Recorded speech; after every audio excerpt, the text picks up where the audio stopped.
मैं देखता हूँ कि पाकिस्तानी सिस्टम ऐसा है कि एक दूसरे को सपोर्ट करने वाला जहाँ होता है वहाँ कामयाबी है, जहाँ सपोर्ट नहीं होते वहाँ पे वो बेचारे वो काम से दूर चले जाते हैं। अब वो कहते कि कोई साथ ही नहीं दे रहे तो हम कैसे। तो ये मेरा मानना है कि एक दूसरे का सपोर्ट करना बहुत ज़रूरी होता है। Assalamu alaikum everyone, I'm your host Vinesh Arjun. Welcome to Career Camp.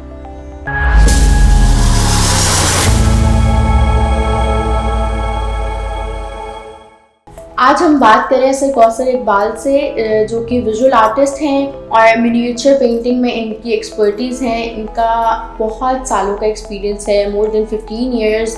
He is professor at PIFD और हम इनसे इनके काम के बारे में बात करते हैं, इस पर्टिकुलर फील्ड के बारे में बात करेंगे। मे बी उसके बारे में हमें कुछ टिप्स मिले और गाइडेंस मिले जो बच्चे आना चाहते हैं इस फील्ड में।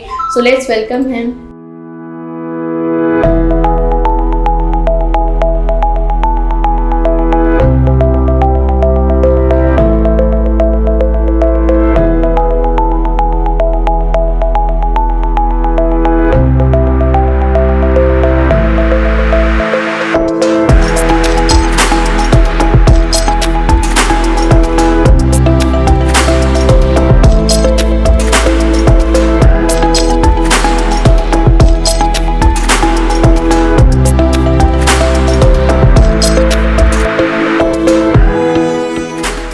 अस्सलाम वालेकुम सर, क्या हाल है आपका? वालेकुम सलाम, welcome to my house. Thank you so much sir, it's an honour कि आपने हमारा इनवाइट जो है वो एक्सेप्ट किया, क्योंकि I have bin wanting to interview most of the artist that I no.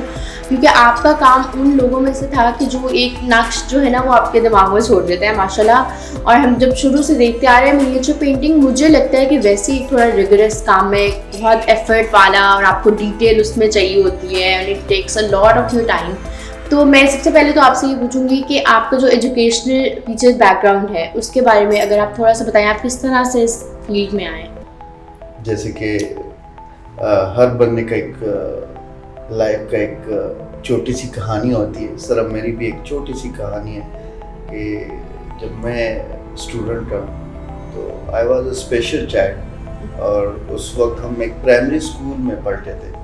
हमारे इलाके का नाम है KPK, मलाकड़ सखाकोट के नाम से मेरे गांव का नाम है, और वहाँ मैं पढ़ता था।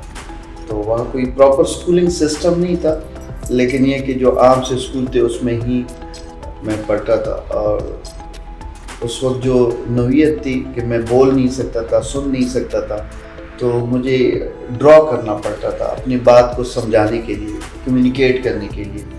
तो वहाँ से एक चीज़ जो टूल को समझना, विजुअल को समझना, अगले को समझाना, ये चीज़ मेरी ज़रूरत पेश आई और उस पर मैंने काम शुरू किया। अब वो करते करते मैट्रिक तक पढ़ा।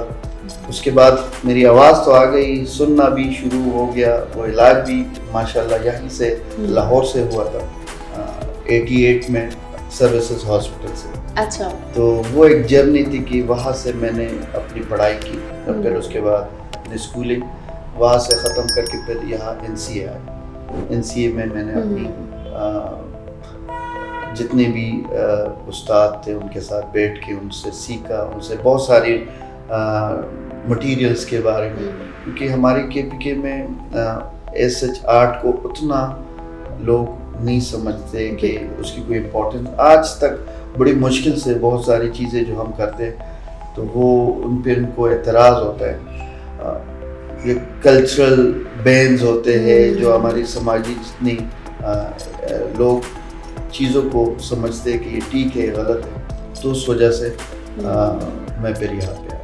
अच्छा, तो जैसे आपने बोला कि वो थोड़ा डिफरेंट था, आपको किसने, ऐसी कौन सी चीज़ थी जिसने आपको उस तरफ बताया कि NCA भी एक इंस्टीट्यूट है, आप उधर जाओ और मतलब आप ये काम कर सकते हैं? जब मैं उस वक्त कॉमर्स स्कूलिंग कर रहा था मर्दान से, तो मुझे मेरे कज़न ने कहा कि आप प्रॉपर क्यों नहीं जाते, पेंटिंग पसंद करते हो, आप सारा दिन ड्रॉ करते हो, तो वाई नॉट कि आप प्रॉपर एक इदारे के अंदर जाओ। तो मैंने पेशावर में जो इंस्टीट्यूट है आर्ट एंड डिज़ाइन का, वहाँ पे अप्लाई किया। वहाँ मुझे किसी ने कहा कि इसी चंद दिनों के अंदर अंदर NCA का टेस्ट है। मेरे अपने कज़न ने भी मुझे कहा कि आप टेस्ट दो, जो कि मेरे बहनोई हैं। तो फिर मैंने NCA 2 दिन मुझे पहले पता चला और मैंने उसमें टेस्ट दिया, अल्लाह का शुक्र है, फिर एडमिशन हो गया। अच्छा, जब आप NCA आ गए, आप वहाँ से ग्रेजुएट, एक तो आप NCA का मुझे थोड़ा सा एक्सपीरियंस बताएं कि वहाँ का जो एक्सपीरियंस होता है, from what I have heard कि वहाँ पे एक कम्युनिटी है, और वो एक अगर NCA में कोई आ जाता है तो वो एक सपोर्ट सिस्टम उनके पास NCA का होता ही होता है। स्टूडेंट्स तो होते हैं और सीनियर्स भी होते हैं और टीचर्स भी होते हैं, सब ऐसे जैसे एक टाउन है या एक गांव है और सब आपस में मिलके काम कर रहे होते हैं। तो उधर का एक कोई ऐसी मेमोरी जो आपको एक जो है ना प्रोमिनेंट हो जाती है जब भी आप याद करते हैं NCA का जर्नी, वो ऐसी कौन सी चीज़ है? NCA में बहुत सारे ऐसे वजूहात होते हैं जो आपको कनेक्ट करते हैं। वहाँ जो आपके मेंटोर्स होते हैं, जो आपके टीचर्स होते हैं, वो आपके साथ जिस तरह से टाइम स्पेंड करते हैं, वो आपके साथ एक ही टेरिटरी के अंदर बैठ के खाना भी खाते हैं, आपके साथ बैठ के चाय भी पीते, वो आपके साथ जैसे घर वाला एक माहौल होता है उस तरह से भी बिहेव करते हैं। तो एक दोस्ताना ताल्लुक अपनी जगह पे, लेकिन वहाँ पे ये होता है कि काम हर बंदा कर रहा होता है, जिसकी वजह से आपको बहुत सारे इंस्पिरेशंस मिलते हैं। तो इसके अलावा जो सीनियर और जूनियर दोनों मिलके आपस में एक दूसरे के साथ सलाम दुआ रखते, हर वक्त एक दूसरे को ऐसे जानते जैसे ये बड़ी पहले से एक दूसरे को जानते। तो वो चीज़ें भी आपको बहुत, क्योंकि उसमें मुझे याद है कि मुझे नहीं पता था कि मैं शायद मिनिएचर में जाने वाला हूँ या क्या। उस वक्त मेरे एक कुलीग जो कि आजकल मेरे साथ NCA में भी थे और बाद में इधर कैसर खान साहब, तो वो मुझे अक्सर कहते थे और उसकी वाइफ कि आपका काम जो है ना, इसमें मिनिएचर की एक ख़ास सी झलक आती है। मुझे तो ये पता नहीं था, लेकिन वक्त गुजरने के साथ साथ मेरे काम वाकई ऐसा हुआ कि मैं मिनिएचर में गया। तो अब मैं रियलाइज़ करता हूँ कि आपके जो सीनियर्स होते हैं वो आपके साथ जो रोज़ाना बात करते हैं आपके काम के ऊपर, वो भी कहीं ना कहीं आपको डाइवर्ट करते हैं कि आप इस तरह के कामों की तरफ जाए। तो वो इंस्पिरेशन, वो सारा माहौल होते हैं, वो सारे लोग होते हैं। तो ये मतलब फ़र्क पड़ता है आपके कि इंस्टीट्यूट में जो माहौल होता है और वहाँ पे जो एक सपोर्ट सिस्टम होता है उसकी बहुत वैल्यू होती है। सर, उससे जब आप इस फील्ड में आ गए, आप ग्रेजुएट हो गए, तो फिर आपका प्रोफेशनल जर्नी, जो प्रोफेशनल एक सफ़र था, उसकी शुरुआत किस तरह से हुई? मैंने तो बिल्कुल स्टार्ट में ही, जब मैं ग्रेजुएट हुआ तो उसके फ़ौरन बाद मुझे जॉब मिली थी पाकिस्तान डायमेंशन स्टोन सेंटर के नाम से। ये पेशावर में एक स्कूल था जिसमें स्कल्पचर स्टोन्स के ऊपर काम था, और इसमें मुख्तलिफ फाटा के लोग आते थे और उनको स्टोन कार्विंग और उस तरह की चीज़ें सिखाते। तो वहाँ मैंने 1.5 साल काम किया। फिर उसके बाद मैं फातिमा जिन्ना वुमेन यूनिवर्सिटी पिंडी, फिर उसके बाद वहाँ पे इकरा यूनिवर्सिटी, देन मैं यहाँ पे आया। तकरीबन कोई 13-14 ईयर्स से मैं PhD के साथ मुंसलिक हूँ। तो मेरी जो पूरी जर्नी है वो टीचिंग के साथ रही है, एकेडेमिया के साथ। इसमें बहुत सारे लोगों के साथ तो जो वक्त गुजरा, जो बहुत सारे इदारों के साथ, तो वो एक्सपीरियंस कहीं ना कहीं मेरे काम के अंदर भी, मैं इसके साथ अपना प्रैक्टिकल जो वर्क था उसको भी लेके चलता हूँ। मैं जिधर भी होता हूँ मैं अपने साथ अपना काम लेके जाता हूँ, उसको भी करता हूँ, और साथ साथ जो स्टूडेंट को, तो वो दोनों चीज़ें आपस में मुझे लगता है कि मेरा अपना काम और स्टूडेंट, तो कुछ मैं उनसे सीखता हूँ, कुछ मैं उनको सिखाता हूँ। तो वो जो एक एनवायरनमेंट और प्लस टीचिंग, उससे काफ़ी चीज़ें सीखने को मिलती। सही। अच्छा, मैं आपसे अगर ये चीज़ पूछूं कि आपका जो काम है, जैसे कि हम ये जितना यहाँ पे भी हमारे शो हो रहा है और हम आपको अभी दिखाते भी हैं स्लाइड शो के थ्रू, उसमें आपका जो एक कॉन्सेप्ट है जो आप कहें कि आपके हर काम के ऊपर एक शैडो उसका आता है, वो क्या चीज़ है? आप क्या पैगाम देना चाहते हैं अपने काम के थ्रू?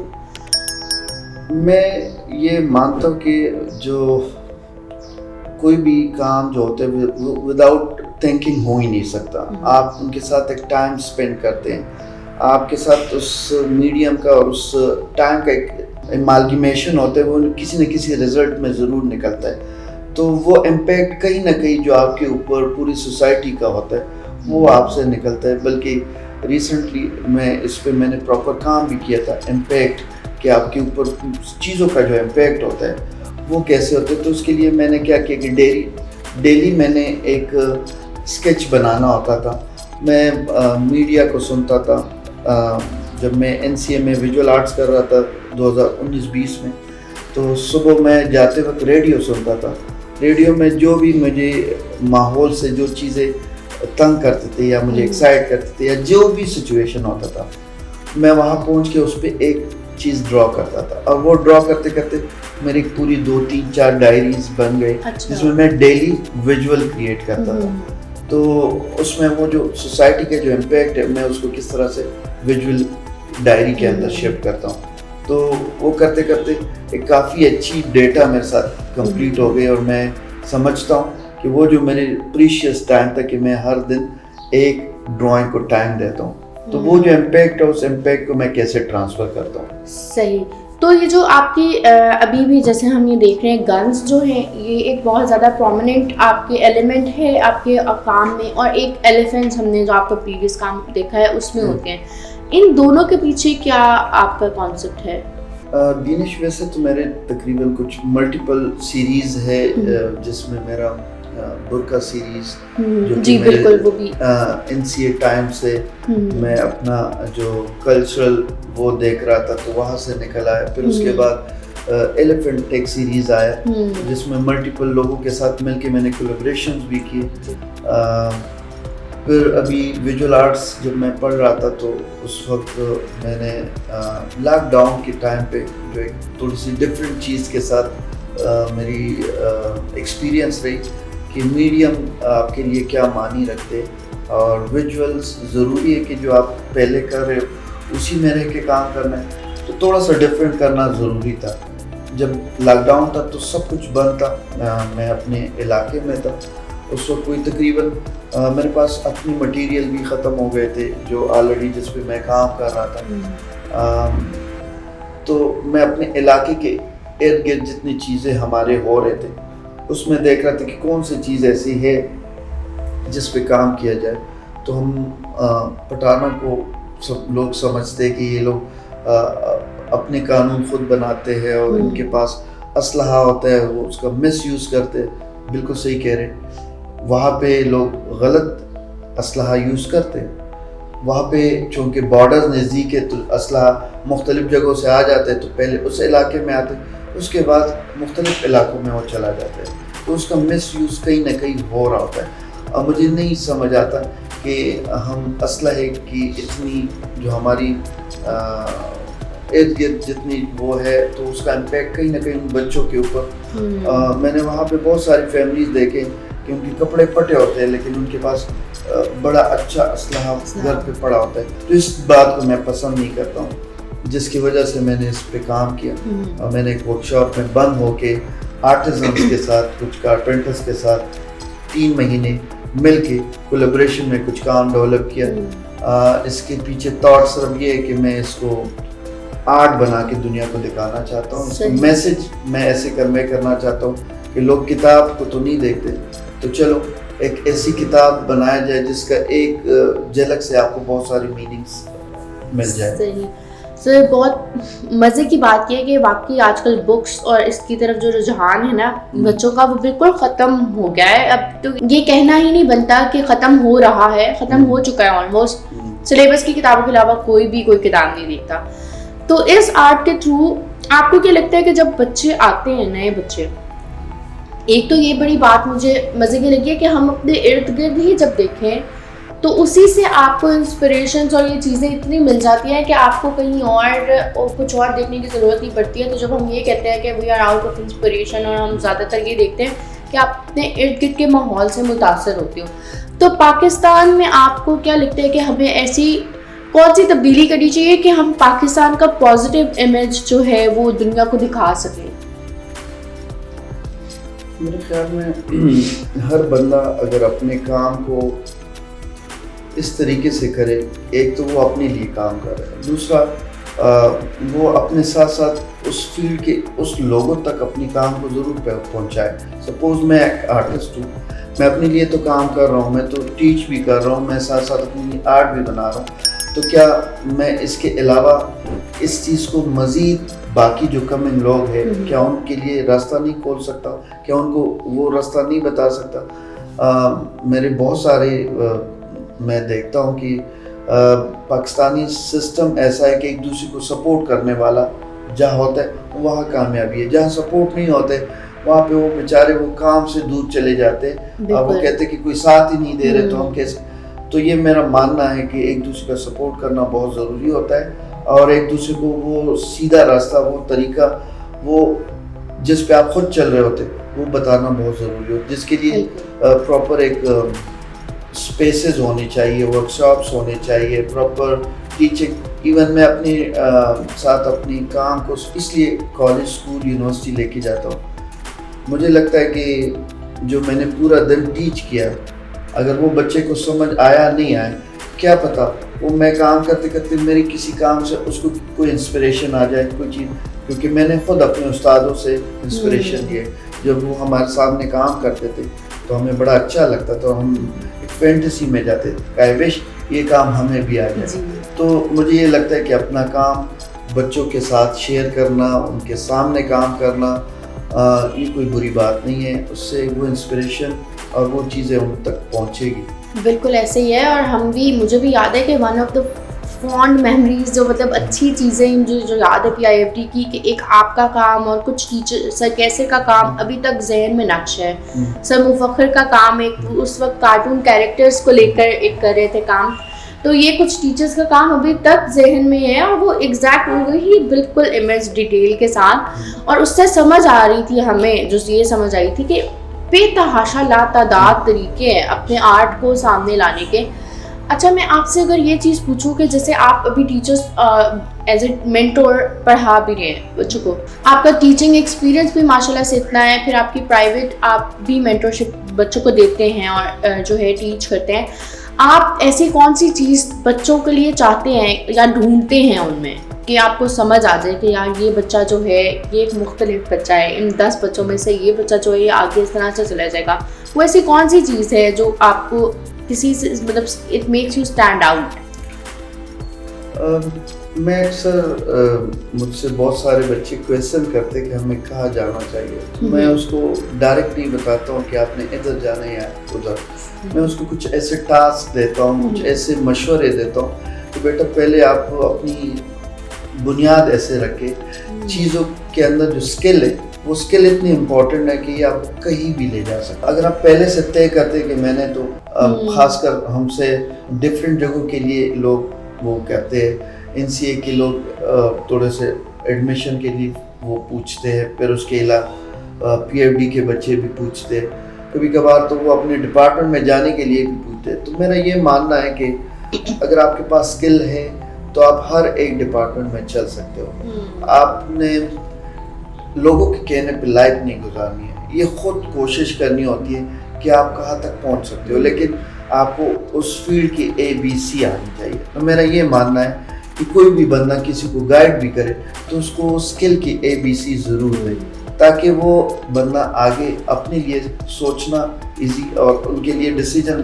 लेना जो है वो आसान हो जाए। मतलब आपके कहने का ये है कि आपको पहले जो बेसिक्स है वो हर चीज़ आप ट्राई करो, जब आपको समझ आ जाए कि भाई ये चीज़ हमें इस तरह से क्लिक करिए, इस तरह से करिए, जब तक हम ट्राई नहीं करेंगे और जब तक हम खुद नहीं करेंगे, चाहे जो कोई आपको जैसे मर्जी बताया, आपको उसका फ़ायदा उस तरह से हासिल नहीं होगा। Sir, one of the last questions मैं जो आपसे पूछना चाह रही हूँ कि जो हमारे यहाँ पे एक्सपीरियंस है आर्ट का और इस चीज़ का, आपको क्या लगता है कि हाँ, क्योंकि मैंने देखा है कि अब फिर भी थोड़ा सा ट्रेंड गैलरीज का और ये चीज़ें बढ़ गई हैं, वर्कशॉप्स का, लेकिन उसकी भी जो मार्केट है या उसकी जो ऑडियंस है वो बहुत लिमिटेड है।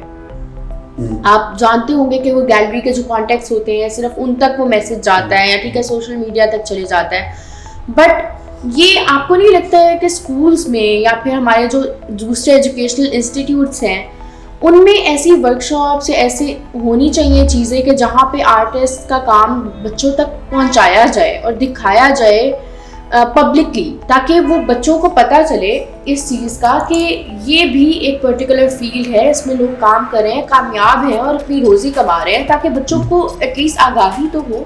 मेरे ख्याल में आजकल की जो जनरेशन है वो काफ़ी तेज़ है और उस तक बहुत सारी चीज़ें पहुंच भी जाती है। अच्छा। मैंने देखा है कि मेरे टाइम पे शायद हम इतनी गैलरीज और इतनी मुख्तलिफ पीसेस देखने के लिए यूनिवर्सिटीज़ नहीं जाते थे, ना किसी इंस्टीट्यूट। आजकल के बच्चे मोबाइल की वजह से हर जगह पहुंच तो जाते हैं, लेकिन वही प्रॉब्लम कि स्किल, अगर स्किल है तो वो आगे वो इंफॉर्मेशन उनके काम आ रहे हैं, अगर स्किल नहीं है तो बहुत बड़ा इशू है। तो मेरा ये मानना है कि सबसे पहले तो काम ये किया जाए कि जहाँ भी उनको स्किल मिले, जहाँ कोई वर्कशॉप हो रहा है, जहाँ सोशल मीडिया पे ज़रूर सर्च करें। बहुत सारे सोशल मीडिया पे चीज़ें चल रही होती कि कहाँ पे कौन सा इवेंट हो रहा है, कौन सा थीसिस हो रहा है, कौन सी ऐसी चीज़ें हैं जो आपको आगे फ्यूचर के लिए आपको कोई हिंट्स देते। तो दूसरा मैं चाहूँगा कि ज़्यादा से ज़्यादा रील्स पाकिस्तान में बने आर्ट के ऊपर, इस फील्ड के ऊपर, क्योंकि आजकल हर एक बच्चे के कान तक अगर कोई चीज़ पहुँचानी है उसके आंखों के सामने, तो वो हमारी सोशल मीडिया इस वक्त बहुत बड़ा रोल प्ले कर सकता है। स्टिल मुझे लगता है कि अभी भी कमी है। बहुत सारे लोग जो है वो चाइना के प्रोडक्ट्स के ऊपर रील्स तो बना सकते हैं, लेकिन हमारे पाकिस्तानी कल्चर और आर्ट और डॉक्यूमेंट्रीज के ऊपर काम नहीं करते। मुझे नहीं पता क्या रीज़न हो सकता है, लेकिन ये कि इसकी शदीद ज़रूरत है। मैं जैसे आप भी एक काम कर रही हो, एक सोच है आपकी एक, तो मैं अप्रिशिएट करता हूँ कि ये भी किसी न किसी के कान तक, आंख तक ये इमेज जब जाएगी तो कोई ना कोई इंस्पिरेशन उस तक भी पहुँचेगा। तो आई विश कि आपकी तरह बहुत सारे लोग इस तरह की वीडियोग्राफी करें और वो आगे जाए, और बाकी तो पाकिस्तान जिंदाबाद, किसी भी तरीके से पहुँच जाएंगे हम। बिल्कुल सर, टैलेंट तो मैंने भी जो देखा है, आपका भी एक्सपीरियंस, हर कोई इस चीज़ से तो इनकार ही नहीं है कि टैलेंट नहीं, टैलेंट तो बहुत है पाकिस्तान में। सिर्फ मेरे ख्याल से एक धक्के की ज़रूरत है, क्योंकि बच्चों तक वही बात है, नॉलेज भी आ गई है, इन्फॉर्मेशन भी आ गई है। बच्चों को एक जो डायरेक्शन है, धक्के की ज़रूरत है कि भाई चलो, चल पड़ो, ताकि वो एक दफ़ा जब एक स्टार्ट हो जाए तो वो फिर उसके बाद ट्रेन चलनी पड़ती है और कहीं ना कहीं पहुंच जाती है। सर, आपकी ये जो पूरी डिस्कशन थी बहुत मज़े की थी, बहुत एक्सपीरियंस थी। एक चीज़ जो मैं आपको दिखाना चाह रही हूँ, ये जैसे कि ये एक पीस पड़ा हुआ है, वो इन प्रोग्रेस है, सर का काम अभी वो मुझे दिखा रहे थे, तो वो मैं आपको दिखाती हूँ। ये इसी तरह का ग्लोब है, ठीक है, वुड इसका जो है मीडियम है और ये कार्विंग के थ्रू सर ने किया है। सर, मैं आपसे ये पूछूंगी कि आपने जैसे ये डिफरेंट मीडिया अगर स्टार्ट किया है, इस पे काम करना शुरू किया है, तो इसकी अगर कोई और भी इंस्पिरेशन मैं आप बस ये बताना चाह रही हूँ या बच्चों को ये गाइड करना चाह रही हूँ कि मटेरियल्स, जैसे हमने कहा आपके पास मटेरियल्स ख़त्म हो गए थे, फिर आपने इस मटेरियल पे आ गए जो आपके इर्द गिर्द है, कि आप आर्ट या क्राफ्ट जब भी करना चाहते हो तो ज़रूरी नहीं है कि एक आप जब तक आपके पास वो पैलेट नहीं आएगी या वो कागज़ या महंगी पेंसिल्स नहीं आएंगी, आप अपना काम नहीं कर सकते हो। इस चीज़ का मैसेज किस तरह से बच्चों को देना चाहेंगे कि मतलब आप जब काम कर रहे हैं तो किसी चीज़ को रुकावट नहीं बनना चाहिए?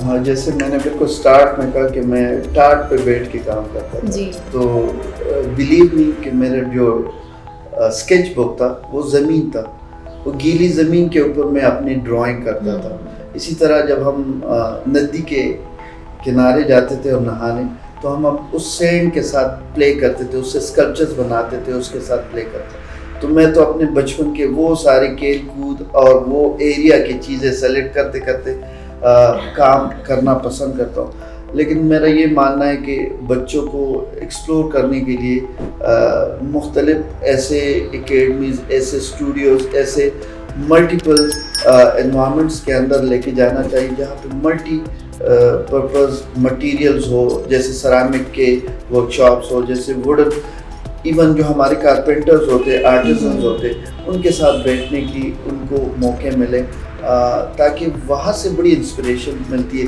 जो ब्रास वर्क के ऊपर काम होता है, या अब तो बहुत सारे आर्टिजन्स काम छोड़ गए, इवन जो हमारे इस सब कॉन्टिनेंट से जा रहे थे अंग्रेज़, कोई 200 आर्टिस्टों के हाथ काट के गए थे। और उसके बाद जो चंद लोग काम कर रहे थे वो अब जाके मीडिया ने, और ये जो सोशल हमारी जो एक गैजेट आ गया हाथ में, इसकी वजह से जो थोड़े बहुत काम कर रहे थे इसने हमारे हाथ काट दिए। तो मेरा तो ये मानना है कि सोशल मीडिया को ज़रूर टाइम दे, अपने गैजेट को भी टाइम दे, लेकिन इससे बेहतरीन गैजेट्स आपके पास, आपके टूल्स हैं जिससे आप कार्व कर सको, जिससे आप ड्रॉ कर सको, और हर मीडियम आपको अलाउ करेगा। अगर आप उसको टाइम देंगे तो उससे कुछ ना कुछ ज़रूर बनेगा। और बाय नेचर हर इंसान आर्टिस्ट है।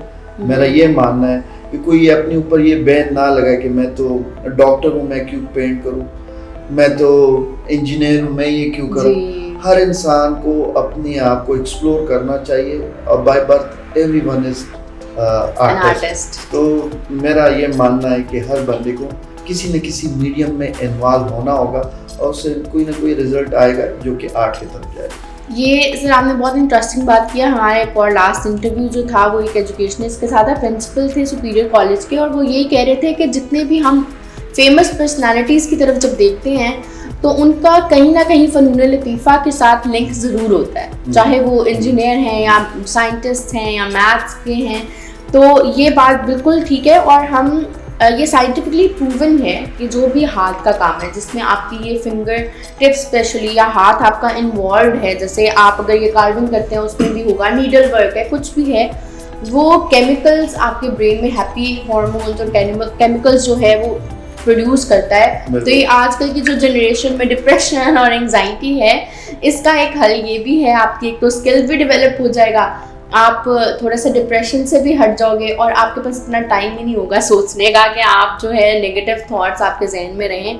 So thank you so much for this interview. I hope कि इस चीज़ से लोगों को और ज़्यादा अवेयरनेस मिली होगी और उनको ये समझ आ जाएगी कि कोई भी चीज़ रुकावट नहीं है। आपने जब काम करना है, आपका जब पैशन है, तो आप किसी भी मीडियम से, किसी भी चीज़ से आप काम एटलीस्ट शुरू करो, और बाद में अल्लाह ताला आपकी हेल्प करेंगे और आपका माहौल और आपको मेंटर्स मिल जाते हैं। और अगर आप कुछ भी पूछना चाहें ऐसा कॉजेस से उनकी फील्ड से रिलेटेड या आर्ट एंड डिज़ाइन से रिलेटेड जनरली, तो हम उससे क्वेश्चन करेंगे और आपको रिप्लाई भी करेंगे।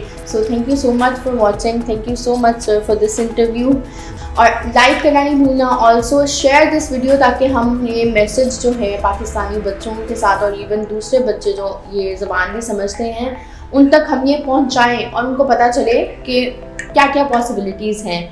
Also like and comment below, अगर आपके कोई क्वेश्चंस हैं तो हम सर से पूछेंगे और आप तक शेयर करेंगे, और सब्सक्राइब करना नहीं भूलना। हम ये कम्युनिटी बढ़ाना चाह रहे हैं, सबको सपोर्ट करना चाह रहे हैं। अगर आप किसी आर्टिस्ट को या किसी भी बंदे को कोई सक्सेस स्टोरी है और आप चाहते हैं कि हम अपने प्लेटफॉर्म पर शेयर करें, तो हम वो ज़रूर करेंगे। टिल नेक्स्ट वीडियो, अल्लाह हाफ़िज़, बाय।